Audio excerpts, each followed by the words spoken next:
Hello student, যে সমস্ত ছাত্রছাত্রীরা একাদশ শ্রেণীর ফার্স্ট সেমিস্টারের পরীক্ষা দিতে চলেছ তারা নিশ্চয়ই জানো যে ফার্স্ট সেমিস্টার পরীক্ষাটি এমসিকিউর ভিত্তিতে হবে এবং সেটা ওএমআর শিট এর মাধ্যমে হবে।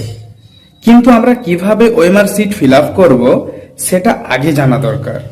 তাই আজকে আমি তোমাদের কিভাবে ওএমআর শিট ফিল আপ করতে হয় তা দেখাবো, যাতে আমার পরীক্ষাটি বাতিল না হয়। কেননা ওএমআর শিট ফিল আপ যদি ভুল হয় তখন আমাদের রেজাল্ট নট ফাউন্ড দেখাবে। তাহলে চলো কিভাবে ওএমআর শিট ফিল আপ করতে হয় তা আমরা দেখে নিই। প্রথমেই তোমরা দেখতে পাচ্ছ যে একের দাগের ঘরে লেখা আছে রেজিস্ট্রেশন নাম্বার, যেটা স্কুল থেকে রেজিস্ট্রেশন কার্ড দেওয়া হয় সেখানে তোমরা পেয়ে যাবে।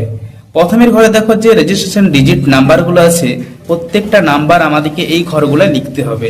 সাপোজ একটা ধরে নাও যদি কারো নাম্বার হয় 1 3 7 5 4 2 8 0 1 5 3, তাহলে আমার যে প্রথমে যে ডিজিট নাম্বার 1 আছে, তাহলে সে এই সিরিয়ালের মধ্যে কোথায় আমার 1 আছে সেই ঘরটা দেখবো এবং সেটা গাবাবো। তাহলে প্রথমের ঘরে আমি 1 গাবালাম, পরে যে 3 আছে 3 গাবালাম, তারপরে 7 গাবাবো,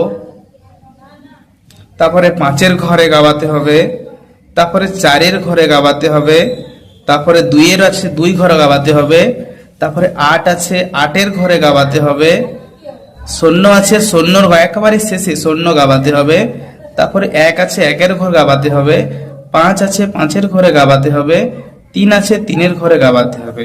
এভাবেই পরে যে রোল আছে, রোল নাম্বার যা ডিজিট আছে সেই ডিজিটগুলো লিখবে এবং নিজের নিজের ঘরে গাবাতে হবে। নম্বর একটা পাবে, সে নম্বরটা গাবাতে হবে। কোশ্চেন বুক সেট নাম্বার, কোশ্চেন বুক সেট, এখানে যে কোশ্চেনটা দেওয়া হবে যে বাংলার সময় বাংলা, ইংরেজির সাথে ইংরেজি, ভূগোলের সাথে ভূগোল, তখন তার কোশ্চেন বুক সেট থাকে, সেই বুক সেটের নাম্বারগুলো লিখবে এবং গাবাতে হবে। এবং কোশ্চেন বুক সেট, কারণ দেখো আমাদের যেহেতু এমসিকিউর ভিত্তিতে পরীক্ষা হবে, সেই জন্য যাতে সবাইকার কোশ্চেনের সিরিয়াল নাম্বার 1 না হয়ে যায়, সেই জন্য কোশ্চেন সেটকে 4টা ভাগে ভাগ করা হয়, ডাব্লিউ, এক্স, ওয়াই, জেড। যদি সাপোজ আমার ধরো এক্স এর সেট হলো, তখন আমি এক্স এর ঘরটা গাবাবো। এবং সাবজেক্ট কোড, বাংলা পরীক্ষার সময় কোড একটা আলাদা হয়, ইংরেজি পরীক্ষার কোড আলাদা হয়, সংস্কৃত পরীক্ষার কোড আলাদা হয়। তাহলে আমার যে কোড হবে সেই কোডটাই আমি এখানে লিখে তারপরে গাবাবো। এবং 6 নম্বরের ঘরে যেটা আছে full signature of the candidate, অর্থাৎ যে পরীক্ষাটা দিচ্ছে যে ক্যান্ডিডেট তার নিজের সই হবে, অর্থাৎ তোমরা নিজেরা সই করবে।